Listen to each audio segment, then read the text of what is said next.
আসসালামু আলাইকুম বন্ধুরা, কেমন আছেন? পাট আমাদের দেশে গুরুত্বপূর্ণ আঁশ জাতীয় ফসল, কিন্তু পাটের লাল মাকড়সা, উই পোকা, পাতা মোড়ানো পোকা ও জাপ পোকা ফলন ব্যাপকভাবে কমিয়ে দেয়। আজ আমরা জানবো মেট্রি স্কিন নামে একটি কার্যকরী কীটনাশক সম্পর্কে। এর কাজের ধরন, কিভাবে ব্যবহার করবেন, সঠিক মাত্রা ও সাবধানতা। মেট্রি স্কিন কীটনাশক পরিচিতি। মেট্রি স্কিন আসলে কি? এটি একটি স্পর্শ ও পাকস্থলীয় ক্রিয়ার কীটনাশক। সক্রিয় উপাদান হিসেবে সাধারণ ক্লোরপাইরিস 50%, সাইপারমেথ্রিন 5% থাকে। এটি দ্রুত কাজ করে এবং পাটের পাতা, কাণ্ড ও ও ছালের পোকা ধ্বংস করে। বিশেষ করে এটি স্কিন বা ছালের কীটপতঙ্গের বিরুদ্ধে কার্যকর। পাটের মেট্রি স্কিন এর উপরের সবুজ অংশ সুরক্ষিত রাখে। সতর্কতা: বাজারে অনুরূপ উপাদানের কীটনাশক কিনলে লেবেল দেখে নিশ্চিত হন। এটি কোন কীটপতঙ্গ নিয়ন্ত্রণ করে? মেট্রি স্কিন নিচের পোকাগুলো দমন করে থাকে।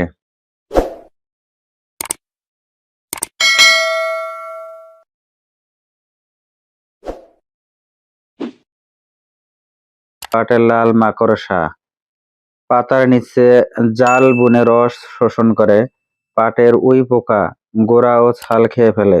পাতা মোড়ানো পোকা লার্ভা পাতা মুড়ে ভেতরে থাকে। জাপ পোকা ও থ্রিপস কুঁড়ি ও কচি পাতা বিকৃত করে। সঠিক ব্যবহার ও মাত্রা: প্রতি লিটার পানিতে 1.5 থেকে 2 মিলিলিটার বা প্যাকেটের নির্দেশ অনুযায়ী কীটনাশক মিশান। কখন দেবেন?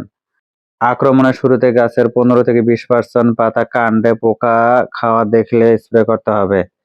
পাট বেড়ে ওঠার সময় 30 থেকে 60 দিন বয়সে সবচেয়ে বেশি জরুরি। কিভাবে দেবেন? বিকেলে স্প্রে করুন। পাতার নিচে ও গোড়ায় ভালোভাবে লাগান। 10 থেকে 12 দিন পর প্রয়োজনে দ্বিতীয় স্প্রে করুন। মাত্রা: সতর্কতা: বেশি দিলে পাতা পুড়ে যেতে পারে, কম দিলেও কাজ নাও হতে পারে। সঠিক মাত্রায় ব্যবহার করতে হবে। রাসায়নিকের পাশাপাশি জৈব পদ্ধতিও মানতে পারেন। নিম পাতার নির্যাস 10% প্রতি সপ্তাহে স্প্রে করুন। ফেরোমন ফাঁদ ব্যবহার করে পোকার মিলন ব্যাহত করুন। পাটের আবর্জনা পরিষ্কার রাখুন ও ফসলের ঘূর্ণন করুন। তবে আক্রমণ মারাত্মক হলে মেট্রি স্কিনের মতো রাসায়নিকই দ্রুত সমাধান দেয়। মনে রাখবেন, মেট্রি স্কিন নামটি এখানে উদাহরণ। বাজারে যে কোনো কীটনাশক কেনার আগে প্যাকেটের সক্রিয় উপাদান ও বাংলাদেশ কৃষি গবেষণা ইনস্টিটিউটের অনুমোদন দেখে নিন। পাট ভালো রাখুন, ফলন বাড়ান। ভিডিওটি দেখে যদি বিন্দু পরিমাণ উপকারে আসে, ভিডিওটি অন্যদের মাঝে শেয়ার করে দিবেন। ধন্যবাদ।